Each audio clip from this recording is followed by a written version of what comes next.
Hello, this is Mark Tooley, editor of Providence, a journal of Christianity and American foreign policy, with yet another episode of Marksism with my fellow editors and fellow Marxists, Mark Levecki and Mark Melton. Hitting three topics in our review today. First of all, election 2020 on everyone's minds. Secondly, looking at an article by Reinhold Niebuhr written 75 years ago on the hubris of victory, perhaps having application to America today. And thirdly, a review by our contributing editor, Daryl Charles, on a new book on Hauerwas the Peacemaking. So firstly, Mark Levecki, as a Christian political theologian, if I may call you so, what is your nonpartisan reflection on election 2020? Monarchy is looking better and better. No, the only reflection I have right now, I mean, it's 2016 all over again. I think everybody feels that. For me, particularly, I don't know that this is exactly nonpartisan, so I suppose I apologize in advance. Well, let me say it this way. Everybody, that's to say both parties or both political dispositions, have an awful lot of learning to do. That seems fairly non-threatening and painfully obvious. What I find particularly disheartening is, and this is going to dovetail into Niebuhr's, as Melton says it is in his introduction to it, this dovetails with Niebuhr's reflections on the justice of victors. The bemoaning on the left that the lesson learned from this election is that half the nation is hopelessly racist and apparently misogynistic and jingoistic and everything else is unsurprising, but it's still disheartening. That so many on one side, and I know this is going to play both directions, and so just take that as the caveat. But that one side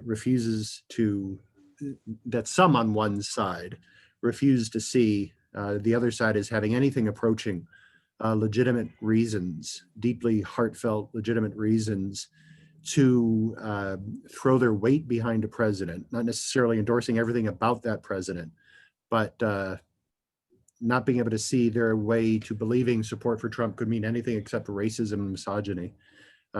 Is frustrating. It doesn't bode well for any sense that we're going to be able to move forward in unity. That's happily not everybody on the left. Hopefully that's not anything approaching a majority of the people on the left, but it's an awful lot of very loud people on the left, on Twitter, on Facebook, and the news media. And they're not just the crazy people, or if they are the crazy people, they're well-heeled, highly successful, well-positioned public figures who are saying some of the nonsense that's being said. So that's disheartening. That's disheartening.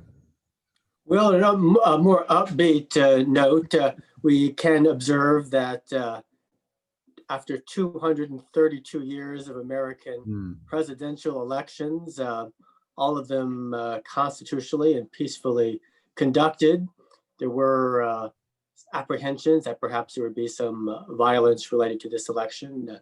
None seems to have occurred. So, and a record turnout, which perhaps approaching 70%, which is of itself a sort of affirmation of American democracy, despite the contentions.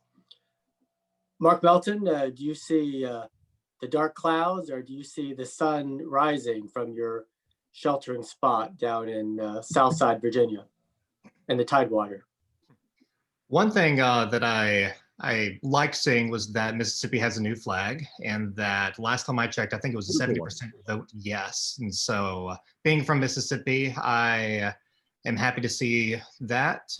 Back in 2001, I believe a lot more people voted for to keep the flag of the old Confederate banner flag, then generally voted for governor. I might get the numbers wrong there a little bit, but a lot of people came out and voted to keep the old flag back then. So I'm happy to see that about 70% are voting to change the flag. So hopefully I'll get one and can wave that someday. And but like kind of like what y'all were talking about, yeah, I mean, American democracy is pretty resilient considering like we encompass a massive geographic area, a wide variety of different types of people, and we have these peaceful transitions of power. I know I've heard hear this every 4 or so years, but I just wanted to bring that up because I noticed that some people were talking about how just the fact that it took so long to do some of these votes counts and whatnot is people were like, well, other countries are going to see this and not want to do it, follow American democracy. And I think that is a bit wrong because I mean, the fact that we can have these changes of power is always a reminder of just how our constitutional order is pretty solid. And I think that, strengthening the institutions, strengthening the, rights of state, I mean, the different localities to, be able to have different policies. And I think the biggest threat to American democracy is just centralizing all the power into DC, because I think that leads to a lot of disenfranchised or a lot of discontent amongst people. And so winning or losing a presidential election becomes, the biggest challenge, becomes the biggest threat so yeah, I guess I'm optimistic. So we'll also see how things work out with the Senate. It looks like Republicans may retain it. And so that's going to be kind of an interesting dynamic for the next couple of years to see how all this pans out. Thank God. Perhaps Reinhold Niebuhr's words of 75 years ago warning against the hubris of victory have some application toward this election, although neither side can really claim a huge victory. So hopefully there won't be hubris overabundantly present. But Mark Levesque, you're a Niebuhrian of sorts sometimes, not always, but I think you would agree with his basic warnings here at the conclusion of World War II that too often the victors and their anxiousness to eradicate their enemy and his evils will replicate some of the evils of that defeated enemy. What say you? Yeah, of course. Yeah, I mean, this article highlights my hate? No, that's too strong. It highlights my tense relationship with Reinhold Niebuhr. Of course, he's right in the main. He gets some things wrong in the details. He opens his essay with the provocative, "There is no more dismal aspect of human history than the behavior of victors." That seems, especially on the heels of World War II, a little bit overstated. Later on, he says how he mentions that we have to accept how unjust all punishment is. I don't know exactly what he means by that. If he means that it's unjust in the sense of being imperfectly just, then we're on board. If he means actually unjust, then of course that's nonsense. But he's right. In the main, victims too have responsibilities. One shouldn't forget that before they were victors, all these people were victims of Nazism. That doesn't mean that they can now run roughshod over anyone and everybody who had anything to do with either Nazism or Germany. So he's right on that. These civilians that he talks about, the Poles, the Czechoslovaks, they suffered horribly under Hitlerism. It is understandable, like I think we could be empathetic and recognize why there would be a certain desire for payback. That seems reasonable.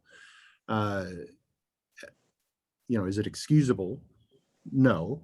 Is it more complicated than simply saying all these victors were pushing out a whole bunch of innocent, civilians of German heritage? No, it's actually much more complicated than that. Some, of course, were Nazi sympathizers. Some sided with the German authorities and all of that. So it's a complicated picture, but he's certainly right. I mean, in France, it was pretty horrific after World War II. Something like 10,000 summary executions in the final days of the war and in the immediate days afterward. Some of those people probably deserved an ultimate sentence. Some of them probably didn't. Horrible thing. Forgiveness has to follow repentance. Niebuhr doesn't quite touch on that.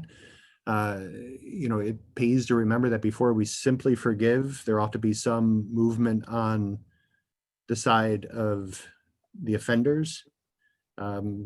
Once the offenders have demonstrated genuine repentance and have, to the best that they are able, proved themselves to no longer be a threat, have made some effort at making amends, at that point, there is an obligation, a Christian obligation anyway, to forgive, to begin to absolve. That's a spiritual category. That's not a legal one. That doesn't mean we can't still punish. So it is quite complicated. The one thing that I will say that again that Niebuhr doesn't touch on is that the behavior of Allied GIs, at least American GIs, was not perfect, but it was comparatively extraordinary. And so that shouldn't be forgotten. American GIs, by and large, behaved magnanimously. And 3 years later, from when this article was written, of course, the Marshall Plan would begin to kick into effect. And there again, we see the behavior of victors. So that the behavior of victors is a dismal aspect of human history is just, simply not entirely true, but certainly worthy of caution. And seemingly the victory of at least the Western Allies in World War II was one of the more magnanimous victories in human history. Right. No, absolutely. And you see, even there's this wonderful Eugene Sledge. E.B. Sledge is well known for his Pacific War memoir, With the Old Breed. He was a 1st Division Marine. He's less well known for a follow-up book he wrote called China Marine. And in China Marine, he tells the story of having gone from the Battle of Okinawa and then planning on invading Japan, but because Japan ultimately surrendered after the dropping of the atomic bomb, he didn't have to invade Japan, for which he was eternally grateful. But instead, he and his division were sent to China to help oversee the withdrawal of the Japanese troops and to be a protective presence in China as all that happened. He tells a story of being in downtown China, one of the downtown of the village that he was in. And there was a Japanese woman in a rickshaw being taken through town. And because lots of Japanese lived there even prior to the war, all of a sudden a bunch of the Chinese villagers surrounded the rickshaw and started shaking it. And it became very apparent that this woman's life was in jeopardy. And Eugene Sledge is describing not knowing what to do when, as he's trying to decide what to do, a big burly Marine starts pushing his way through the crowd of rioting Chinese civilians, like parting them like Moses the water. And he goes up to the rickshaw and he pulls the Japanese woman out and he carries her through the crowd to safety. And if you've read With the Old Breed, you recognize how horrific the battle was between the Japanese soldiers and the U.S. Marines. It was horrific beyond description. And so for Eugene Sledge to watch a fellow Marine pick up and rescue a Japanese woman to some small threat to himself, he felt was a healing moment, because he recognized that even after the animosities, the violent animosities between the Marines and the Japanese soldiers, there could still exist something like gallantry. That to me is a picture of the magnanimity of victors. So, well, looking at Daryl Charles' review of this new book on peacemaking by Christian ethicist and pacifist Stanley Hauerwas, Daryl Charles, of course, is critical of Hauerwas and critical of the author, who is himself a DC pastor. One observation from Daryl Charles is that the author oddly completely ignores an important part of the founding document of the Anabaptist perspective, the Schleitheim Declaration, if I'm pronouncing that correctly, which specifically affirms that God ordained the state to wield the sword. The modern Anabaptists typically ignore that aspect of their own history. Mark Melton, what are your thoughts?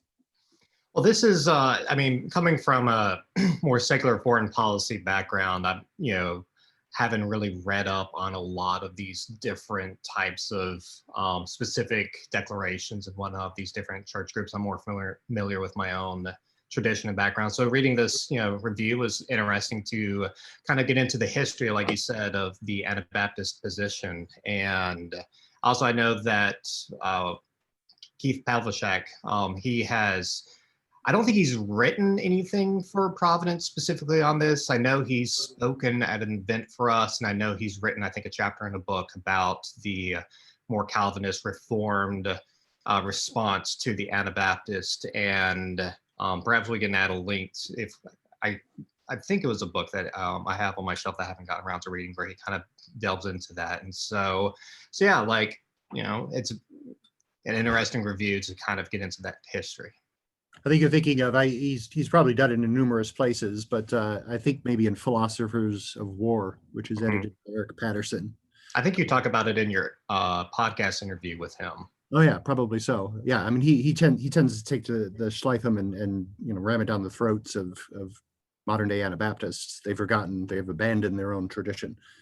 So I mean, absolutely, they get the world wrong. They misunderstand the ramifications of sin on the world, I think. You know, they seem to look at, you know, if government is some sort of concession to a broken world, and therefore Christians shouldn't participate in government, then it seems to me that, you know, hospitals are too. I mean, if my understanding of what happened after Eden is that, you know, human death and human disease, you know, became real things, then this too is remedial. And is, you know, if I can't be a soldier, why can't I be a doctor? So I don't understand that. But yeah, J. Daryl Charles's review is, you know, he's J. Daryl Charles. He goes after it. I have to remain agnostic as to Dolly Parton's public provocations, but I absolutely love the way he tells Stanley to get out of town without having to tell Stanley to get out of town.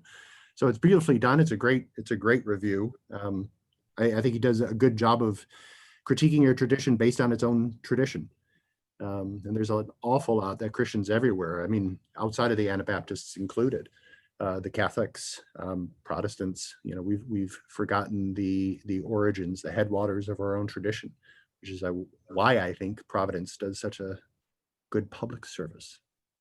So hospitals and doctors are also outside the perfection of Christ, if the Anabaptists were consistent in that regard. Seems so to me. Crossing guards, trash collectors, who knows who else? Yes.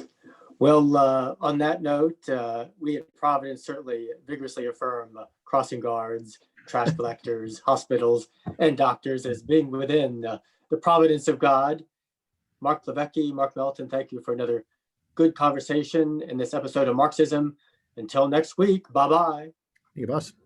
Thank you.